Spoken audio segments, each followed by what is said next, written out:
I've been having a lot of fun with a particular Lynae team recently. Let's talk about it. My name is Juice, and let's get into it. So, obviously I've been playing a lot of Lynae with Choyuwen because he's my main and such. However, there is another team that I've been playing a lot of that I would like to shed some light on that I did mention before, but I want to mention it again because holy guacamole, it's just really strong, and yes, I am going to spend the video glazing it and why I think it's a really strong team. That would be iuno DPS with Lynae. It feels absolutely incredible to play. I cannot recommend it enough, and I personally think it's only going to get crazier. Here's the thing, I've been playing this team on Zani's signature weapon. I will say iuno is one of those characters where her signature weapon isn't really required in order for her to feel really good. She is generally pretty good even if you have alternative options, she's not even that bad on the standard weapon, and the new standard gauntlets also aren't too shabby on her. So it's not like iuno is particularly sig reliant or anything like that, she can still very much do damage on other options. However, I am still pointing this out because her signature weapon is still a substantial enough increase. It's not like a Carlotta case, where using her signature weapon is literally only like 7% better than using the new pistols, and even before that, it wasn't really a substantial increase over just using Static Mist. No, with iuno it is still like 20% better or so. And the main reason that I'm saying all this is because it is insane how much damage it feels like this team does, even though iuno is not on her best possible gear. I should also say that my build is somewhat mediocre. I'm missing some attack percent rolls here and there, and I don't even have double crit on every piece. Trust me, I'm trying, but this iuno does not want to be good. No matter how many echoes I roll, I keep getting unlucky, it's insane. One day I'll get a good iuno build, I swear. But I am really impressed by how fun and good this team has been to play. Genuinely, I am quite impressed. It's so funny how this character came out as a second salt teammate. I was thinking that her DPSing team was just going to be somewhat of a meme thing. It came out, it actually ended up being pretty good, and now here we are, where she is straight up a meta character. I wouldn't be dedicating a video to talking about the team if it wasn't something actually noteworthy. Keep that in mind. It is genuinely a meta team. Like, iuno is a genuinely meta DPS. If you pulled her for your Augusta and you happen to have Lynae, you might as well put your Augusta with Mortefi, play iuno with Lynae, and there you go, you have two middle tower teams. You're sorted. Good for you. You didn't know it, but you actually pulled another DPS in the second half of 2.6. Isn't that nice? What a coincidence. Good for you. And I pulled the character originally for her heavy attack buffing. I didn't actually think that she was going to end up being as useful as a DPS down the line. Now, I will say that I'm a Choyuwen main, I have sequences on him, and I love him very much, but if we're talking about S0 characters, I feel like if you're going for an arrow DPS, go for iuno. I am going to be fully shilling iuno here, not just because she's fun to play, but because she is genuinely meta at this point. My iuno is clearing middle 4, and there is not a single signature weapon in the team. No Shorekeeper signature, no Lynae signature, and no iuno signature. Well, okay, she does have Zani's sig, but you know what I mean. No personal signature. And there is a substantial increase to be had there, or at least a somewhat substantial increase. You get the point. But if anything, that should be another selling point for this team. You get a really strong DPS that doesn't even need her signature weapon in order to be good. The new standard gauntlets, you can just go for those, and that's going to be fine. You pulled Zani's sig, you can go for those, that is also going to be fine. You end up with a strong DPS no matter what. Quite a convenient predicament. So not only does iuno DPS end up being quite free-to-play friendly because you don't really need to pull her sig in order for it to be good, but Lynae herself is also just an insane pull for any account. I have glazed that character more than enough for you to know that she is really good. However, if you missed the saga, then I will fill you in real quick. Lynae is literally an S-tier character, and I would say that she is probably the second best character in the game right now, only below Shorekeeper, and I feel like that should say enough. And it's not like she's drastically worse than Shorekeeper, by the way. She is literally just Shorekeeper for the second slot. So yeah, Lynae is quite strong and very much worth your time, and she herself is quite free-to-play friendly, because generally speaking, it's very easy to skip her weapon. It's a good weapon, I will say, I don't want to undersell it. Lynae's weapon is indeed an increase to her, and it does have some good benefits. However, you can very easily use Static Mist, and that is going to be able to provide your iuno with some attack.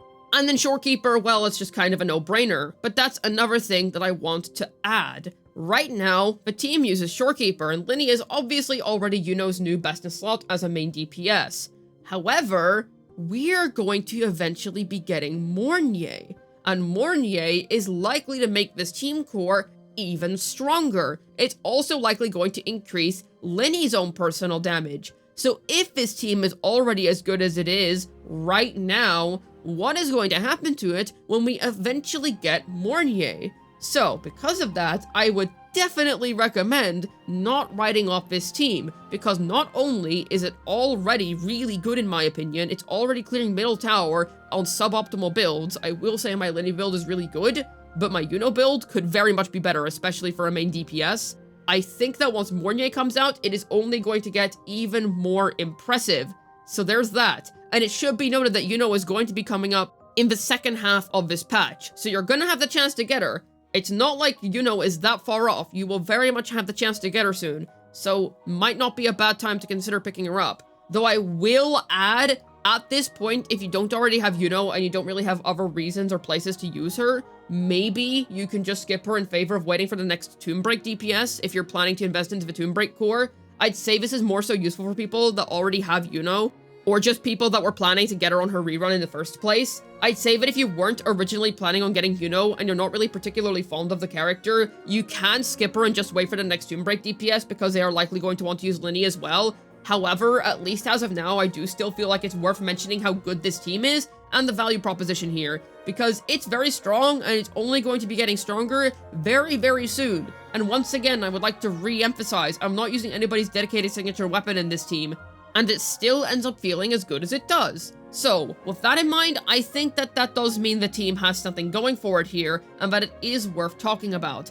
And as for what I mentioned earlier about just going for iuno if you're looking for an S0 arrow DPS, Cardathea is currently running, but I honestly would not be going for her if you're looking for a good arrow DPS. Just get Lynae and then get iuno. That will cover you fine if you're looking for an arrow DPS in particular. We can't guarantee the element of the next Tomb Break unit, they might not be arrow. So if you care about covering each attribute, then iuno would be a really good choice for arrow, simply because with Cardathea, unfortunately, she has the curse of being a negative status unit, so you have to pull Shakona as well, which sounds fine, because for iuno, you'd be pulling Lynae too. Well, yes, but the difference is that Lynae works for literally every character in the game barring the negative status units, and Shakona, while she does have a decent amount of use cases, just cannot compare to the S-tier character that is Lynae. So you would not only be pulling for Lynae, who is just amazing for your entire account no matter the circumstance, but you would be pulling for a strong arrow DPS that is not just a DPS, but could also support any of your heavy attack characters. So whenever you do eventually transition to the Tomb Break team, it's not like your iuno wouldn't have use anymore.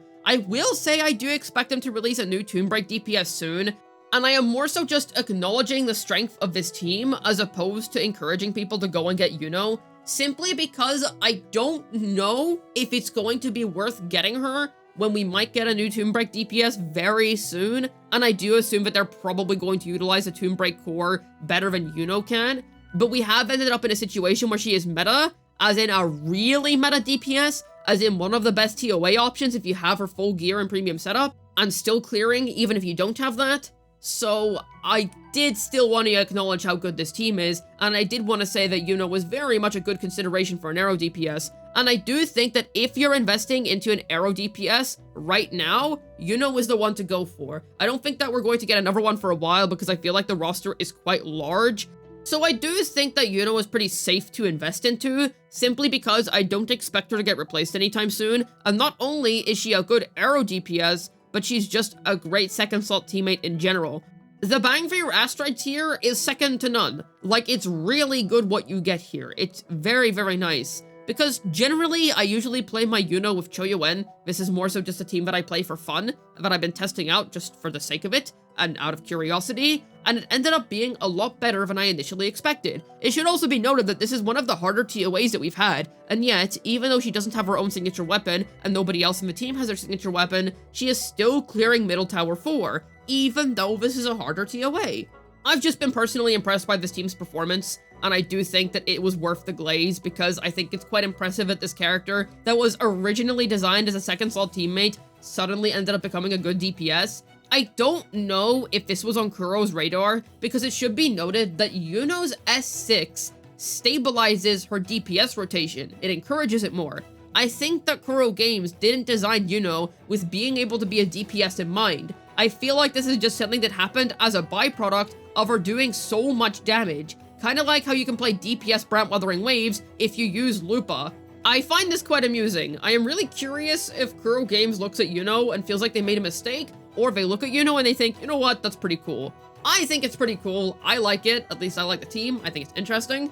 And I am really excited to pull for Mornier now. Obviously, I already was because I think she looks absolutely beautiful and I'm really interested in the character in general. But I'm even more excited for Mornier now because holy, I am excited to see what this team is going to be able to do once it gets another upscale. I don't know if I would encourage pulling for Yuno. She is strong and I do think she's a great pull. I'll make a video closer to the time on her more specific pros and cons. But for now, I do think that this is a really strong team and it was just worth mentioning because I've been having a lot of fun with it. It's definitely been what I've spent the most time on within 3.0 so far, and it's absolutely incredible. I have actually 100% of the map. I do still need to do some of the bike races, but I need to do the event for that.